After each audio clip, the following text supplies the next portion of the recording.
네, 안녕하세요. 삼천당 제약 주주 여러분들. 자, 최근에 삼천당 제약이 강한 상승 흐름을 보이던 때와 대비해서 돌연 차익 매물을 동반하면서 굉장히 하락 국면에 접어들었죠. 일단 지금 오늘도 뭐 크게 반등하지 못하고 자리를 그냥 유지하는 정도에서 그친 모습인데, 과연 이런 흐름 속에서 이 삼천당 제약이라는 종목이 재차 반등이 나와줄 수 있을지, 아니면 이번 모멘텀을 끝으로 이 지지 라인을 버티지 못하고 재차 하락을 이어나갈 것인지 알아보도록 하겠습니다. 우선 일단 재료 소멸 여부를 확인하기 위해서 기존 상승 랠리의 상승 원동력이 무엇이었는가, 이 부분을 먼저 이해를 해봐야 되는데요. 일단 이번 연도 굉장히 강하게 상승 모멘텀으로 작용했던 이슈 자체가 경구형 비만 치료제 개발 이슈가 있었죠. 그 외에도 이제 당뇨 치료제 뭐 이런 제품들에 대한 일본 독점 판매, 이런 계약 관련 소식들이 전해지면서 강한 상승 호재, 상승 동력으로 작용을 했었는데요. 과연 지금 이 모멘텀이 다 소멸이 된 걸까요?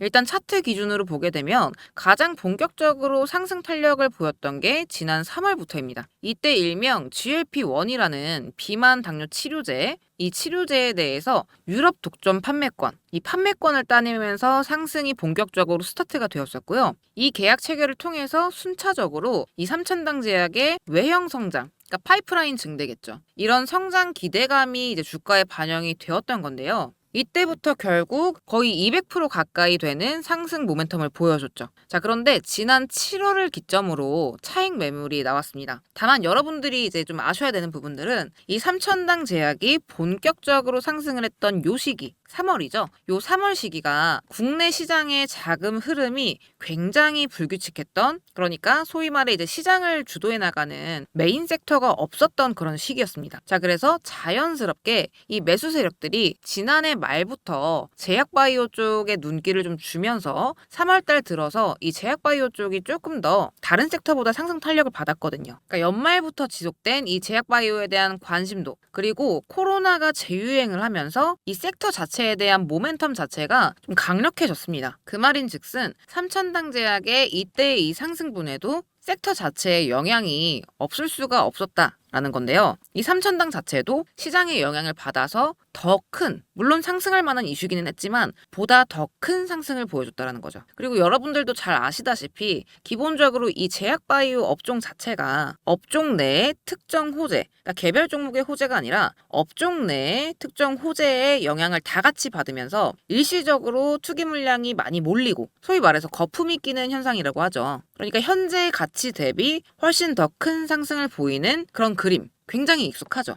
2011년 정도의 신라젠 붐도 그랬고, 이제 2019년 정도의 HLB 붐도 그랬고, 코로나 때 붐은 말할 것도 없고요. 자, 그러니까 이때 이 상승폭 자체가 삼천당 제약 입장에서는 어느 정도 거품이 있었다라는 것이고, 이 거품이 꺼지는 과정에서 이렇게 차익 매물들이 출회가 되면서 하락 국면으로 쏟아졌던 거죠. 그래서 일봉상 그림으로 보자면 가장 1차적으로 중요했던 맥점 자리가 14만 원 선이었죠. 요 라인. 이때 이렇게 바닥을 터치를 해주면서 이 14만 원 자리에 안착을 하고 다시 한번 방향성을 돌려줬어야 했었는데 다시 한번 이탈을 해줬던 거고요. 이번 달 초에 이탈을 하게 되면서 한 단계 밑에 박스권을 형성을 했습니다. 주봉상으로도 지금 현재 방금 말씀드렸던 이 14만 원 자리가 현재는 우리가 이제 뚫어야 되는 지붕이 되어버린 거죠. 그러니까 박스권 자체가 한 계단 밑으로 이동을 하게 된 겁니다. 그래서 지금 현재 위치 자체에서는 12만 원, 12만 5천 원 요 자리에서 2차 지지가 한번 나와줄 것이고요. 월봉상으로도 구간 자체가 13만원, 15만원 요 박스권 요렇게 두 계단 내려온 게 확인이 되시죠. 자, 그런데 지금 이제 지지를 받을 거라고 말씀을 드리는 이유, 반등이 나올 거라고 말씀을 드리는 이유가 있겠죠. 이번에 독점 계약 체결을 통해서 이 그 외형 성장에 대한 기대감 자체는 여전히 남아 있고요. 실질적인 영향까지도 배제를 할 수가 없기 때문에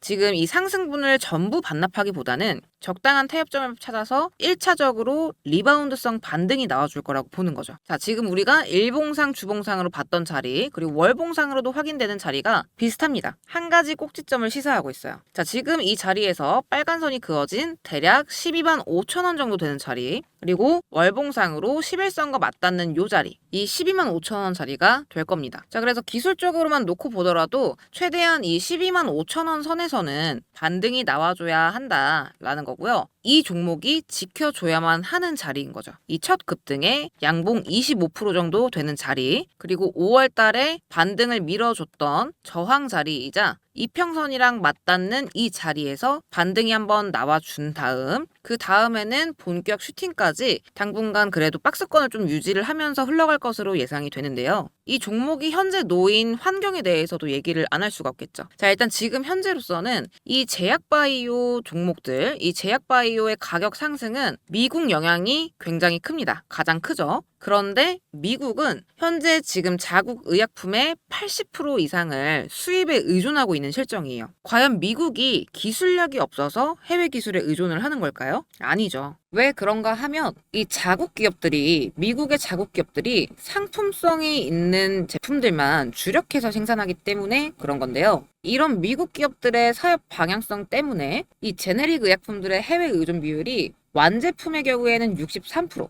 원료품의 경우에는 87%에 달하는 실정이죠. 이거 굉장히 어마어마한 거예요. 그리고 특히 중국에 대한 의존도가 굉장히 높습니다. 자, 그런데 현재 미국은 지금 대선을 코앞에 두고 있고요. 불과 2개월 남았죠. 문제는 민주당, 공화당 두 곳 모두 다 중국을 좋아하지 않는다라는 겁니다. 지금 현재 이 중국을 끊어내기 위해서 두 후보 둘 다 대선 공약으로 이 중국 수입, 중국 수출, 입수출에 대한 관세를 올린다라고 이야기를 하고 있다라는 거죠. 자, 그러면 이렇게 됐을 때 당연히 중국발 의약품들의 지분율은 줄어들게 될 텐데, 과연 이들이 아무런 대비책 없이 대선 공약으로 중국을 이렇게 거론을 직접적으로 하지는 않겠죠. 당연히 무언가 스페어가 준비가 되어가고 있고, 이 중국을 대체할 스페어로서 거론되는 게 바로 한국인 겁니다. 물론 뭐 독일도 있고 다른 등등등 나라들이 후보에 있지만, 약을 잘 만들면 비싸고 가격이 싸면 기술력이 떨어지는 그런 상황인 거죠. 그 사이에서 최적의 가격, 최적의 퀄리티로 테스트를 통과한 게 바로 한국인 겁니다. 자, 지금 제가 들어와 있는 이 페이지가 미국 공식 FDA 페이지예요. 이건 여러분들도 얼마든지 접속을 해보실 수가 있는데, 번역을 한번 눌러보겠습니다. 자, 지금 보고 계시는 이 약물시설, 의약품시설 등록 사이트, 이 페이지는요, 미국에서 유통되거나 미국으로 수입되기 위해 제공되는 그런 의약품들을 제조, 준비, 전파, 배합 또는 가공하는 현재 FDA에 등록된 시설들의 간행물이다. 리스트인 거죠. 자, 이 페이지에서 이렇게 쭉 내려와서 이 페이지 다운로드 파일을 누르면요, 이렇게 다운로드 파일을 누르면 이렇게 파일이 하나가 다운이 받아지는데요. 이 파일을 열면 이렇게 엑셀을 통해서 10,000개가 넘는 기업이 현재 FDA에 등록이 되어 있습니다. 근데 지금 여기서 한국에 위치해 있고, 그리고 그곳들 중에서 지금 현재 문제가 되는 제네릭 의약품을 생산을 하고 있고, 그리고 자체적인 생산 공장을 보유하고 있는 곳, 그리고 미국인들이 가장 쉽게 걸리는 질병, 이런 것들에 대한 치료제를 생산하는 이런 교집합이 모두 합쳐지는 기업들이 몇 군데가 안 됩니다. 자, 그리고 이 기업이 바로 현재 미국 식약처의 품질 테스트까지 통과하고, 물론 이제 FDA 발표가 나지는 않았지만 이미 등록이 만반의 준비가 다 되어 있는, 우리가 봤던 바로 그 종목이죠. 그래서 이 종목의 가치가 얼마나 올라갈지는 따로 설명드리지는 않겠습니다. 제가 세부 내용까지는 좀 더 세밀하게 PDF 파일로 정리를 해뒀으니까요.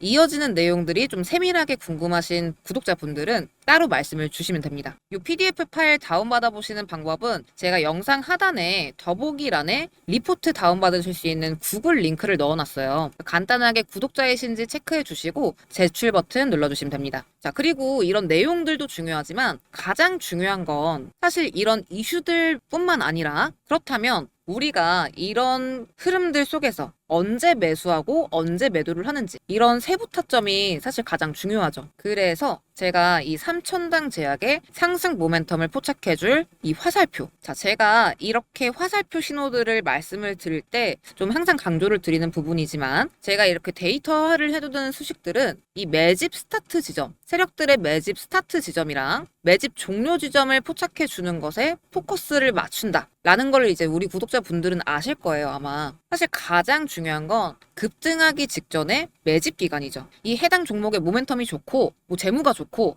재료가 좋고, 이런 것들은 사실 상관이 없어요. 올라갈 종목이라는 건 누구나 조금만 관심을 가지고 기사를 뒤져보면 다 아는 사실이잖아요. 그러면 과연 결국 언제 올라갈 것인지, 언제 세력들이 돈을 투입하는지, 이게 가장 중요한 부분이죠. 자, 근데 보시면 삼천당도 3월 달에 급등이 시작된 구간, 누군가에게는 이때의 상승이 고점이라고 판단이 되는 매도 자리였겠지만요. 지금 23만 원까지 치고 올라간 지금 기준으로 보자면 이때 이 상승분은 전형적인 매집봉일 뿐이죠. 이 자리를 알려주는 신호 1차, 그게 바로 1차 신호, 스타트 지점이라는 거고요. 바로 이렇게 상승을 하자마자 하락하면서 밑에서 물량을 받아먹는 전형적인 매집 구간이 2차로 발생을 합니다. 이때가 무려 마이너스 40% 이상의 폭락 구간이에요. 그러니 이 신호가 굉장한 역할을 해준다라는 거죠. 이때 부랴부랴 따라 들어가는 게 아니라 이제 시작이구나. 자칫 물릴 수 있겠구나. 그리고 본격적인 매집을 거치고 나서 본격적으로 상승하기 직전의 구간, 매집 종료 시점에 2차 신호가 발생을 하죠. 자, 그래서 우리가 이렇게 신호들을 통해서 매집 구간을 찾아 나갈 수가 있다라는 겁니다. 매집 종료 이후로 2달간 상승폭이 다 알고 계시는 대로 어마어마했죠. 지금 보고 계시는 이 화살표도 현재 이제 삼천당 제약으로 많이 힘드실 저희 구독자분들을 위해서 무료로 나눔 드리는 수식이고요. 다운받아 보시는 방법은 마찬가지로 구독, 좋아요 눌러주신 다음에 구독, 좋아요 꼭 눌러주셔야 됩니다. 자, 그리고 아래 링크 통해서 구독자이신지 체크해 주시고 간단하게 구글 설문지 작성해 주시면 끝입니다. 그래서 이런 것들을 통해서 한 분이라도 더 도움 되셨으면 좋겠고요.